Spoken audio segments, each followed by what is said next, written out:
Welcome to Everyday Dharma Talks, where silence becomes insight. I remember a time when I believed the force of my will was the most powerful thing in the world. I thought that if I just wanted something enough, if I pushed hard enough, and refused to quit, that life would have no choice but to bend to my desires. There was a period in my younger life when I was obsessed with a particular outcome. It was a goal I had set for myself, a destination I could see so clearly in my mind's eye. It felt like standing on the bank of a great, wide river and seeing a beautiful, sunlit clearing on the opposite side. That clearing, I decided, was where I needed to be. That was where happiness was. So I found myself a small boat and a pair of sturdy oars, and I began to paddle. The current was strong that day, flowing steadily downstream. But my destination was directly across the water, slightly upstream. I ignored the currents. I was stronger. I dug my oars into the water, my muscles straining, my teeth gritted with determination. The boat groaned in protest. For every 3 feet I gained, the river would push me back too. I saw other boats on the river. Some were drifting lazily downstream, their passengers trailing their hands in the cool water. I scorned them for their lack of ambition. Others were skillfully using sails, tacking and weaving, using the river's own power to move. I thought them clever, perhaps, but my way was more direct, more honest. It was a contest between me and the river, and I would not lose. Hours turned into what felt like days. My hands were raw and blistered. My back ached with a fire I had never known. Sweat and frustration blurred my vision. And when I looked up, I had barely moved from my starting point. The sunlit clearing was no closer. If anything, the struggle had made it seem even farther away, a taunting illusion. I became angry. Angry at the river for its stubbornness. Angry at the boat for its weakness. Angry at myself for not being strong enough. I cursed the water, the wind, everything. My fight was no longer about reaching a beautiful destination. It was about defeating this river that dared to defy me. Finally, utterly spent, I collapsed in the bottom of the boat. I had nothing left. No strength, no will, no anger. I just lay there listening to the water lapping against the hull. The boat, now free from my frantic paddling, began to drift. It turned slowly, caught the main current, and began to move. It carried me downstream, past landscapes I had been too focused to see. Past quiet coves and tall, ancient trees lining the banks. The sun felt warm on my face. No longer an adversary in a great struggle, but a gentle companion. There was a profound peace in the surrender. I wasn't in control anymore. And the relief was so immense it felt like breathing for the first time. The river eventually guided my small boat into a calm, quiet tributary I had never noticed before. It led to a small, secluded beach nestled in a circle of weeping willows. It was not the grand, sunlit clearing I had fought for. It was something else. It was quiet, it was real, and it was deeply, deeply peaceful. It was there, sitting on that sand, that I finally understood. The river was never my enemy. The river was just being a river. My only enemy was my own resistance to it. My suffering wasn't caused by the current. It was caused by my insistence on paddling against it. The lesson of that story is this: our lives are like a great river, with currents we cannot command.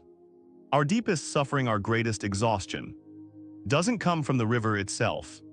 It comes from the relentless, painful belief that we must force it to go in the direction we have predetermined, no matter the cost.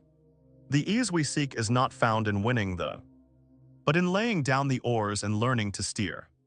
We are often taught that satisfaction is a prize to be won at the end of a great struggle. It is the feeling of conquering the mountain, of forcing the deal through, of making our will a reality. And there is a certain kind of energy in that, isn't there? A flash of triumph. It's like a firework lighting up the night sky. A brilliant, explosive moment of victory. But a firework by its very nature is fleeting. It burns brightly and then it is gone, leaving the darkness even more noticeable than before. And to see it again, you must light another. This is the satisfaction of control. The satisfaction of paddling against the current. It requires immense continuous effort to produce those brief flashes of success. And the moments in between are filled with strain, anxiety, and exhaustion. Now consider a different kind of satisfaction. Think of the sun. It does not struggle to shine. It doesn't fight the darkness. It simply rises and its presence illuminates the world. It is a quiet, constant life-giving warmth. It is not a momentary victory, but a sustained state of being. This is the satisfaction that comes from flowing with the river. It is the deep, quiet joy of alignment, not of conquest. It is the peace that settles in your heart when you stop fighting with reality and start participating in it. The frantic effort to control every outcome gives us the firework. It is loud, impressive, and over in an instant. It feeds the ego. The gentle wisdom to accept the flow of life and navigate it with presence gives us the sun. It is quiet, constant, and deeply nourishing. It feeds the soul. We spend so much of our lives chasing fireworks. We exhaust ourselves setting them up, lighting them, and then immediately feel the emptiness when they fade, prompting us to frantically search for the next one. We believe that a life filled with enough fireworks will somehow equal a sunny day, but it never does. True and sustainable satisfaction is not an explosion. It is a glow. It is the warmth that comes from within when we are no longer at war with the world around us, when we are no longer at war with ourselves. So I invite you very gently to look at your own life. Where is your river? And where are you paddling with all your might against the current? Maybe it's a relationship you are trying to force into a shape it isn't meant to have. Maybe it's a career path where you are fighting for a promotion, a position that leaves you feeling empty and exhausted.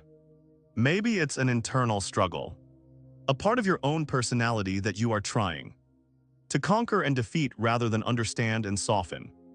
Just for a moment, I invite you to pause. You don't have to change anything. Just notice, feel the strain in your spiritual muscles. Acknowledge the blisters on your hands.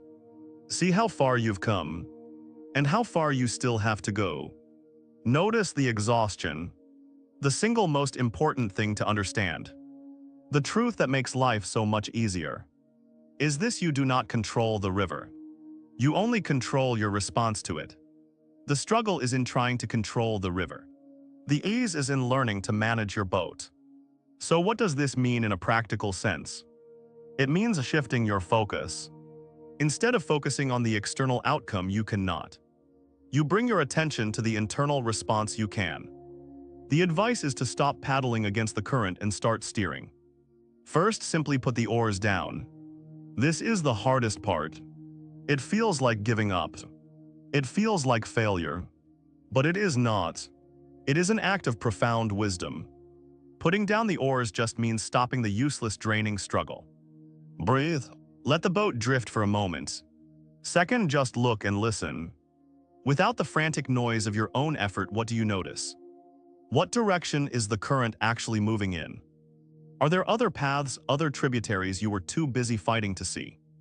What is life actually presenting to you in this moment, beyond the story of what you think it should be presenting? Third, gently pick up the rudders. Your job is not to power the boat against the force of the universe. Your job is to steer. Use the river's own energy. Gentle touch on the rudder can guide the boat around a rock or toward a promising shore. You work with the energy that is already there, not against it.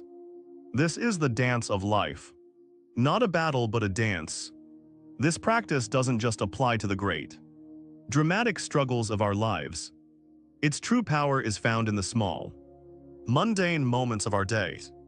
It is here that we train ourselves to let go of the oars. Think about being caught in a traffic jam. The current is that you are not moving. Paddling against it is the anger, the honking, the constant checking of your watch, the rising blood pressure. It is a useless fight that changes nothing except to fill your body with stress. Putting down the oars is taking a deep breath and accepting I am in traffic. Steering is choosing to listen to a piece of music. You love to call a friend, or to simply watch the people in the cars around you and wish them well. The situation is the same, but your experience of it is transformed from suffering to peace. Consider a simple conversation where someone disagrees with you. Paddling against the current is to argue harder, to raise your voice to force them to see your point of view. It is exhausting and rarely works. Putting down the oars is to pause, breathe and simply listen, to try and understand their river, where their current is flowing. Steering is to respond with kindness, to ask questions to find common ground, or to simply accept that you see the world differently. You let go of the need to control their mind. You spill a cup of tea on the floor. The fight is the immediate self. Criticism, how could I be so clumsy? I always do this. You are fighting the reality that the tea is already spilled. It is a battle against the past, which can never be won. The ease is the simple thought. The tea is spilled. You get a cloth. You wipe it up. You move on. There is no struggle. There is only the event, and a simple direct response. This is where life becomes easier. Not because bad things stop happening, but because we stop adding a layer of useless struggle on top of them. The river of life will always have rough patches, unexpected turns and strong currents. The ease comes from understanding that your peace is not found on some distant shore you must fight to reach, but in the way you navigate the waters you are in right here, right now. Thank you for following the podcast. We will meet again in the next story. Be well.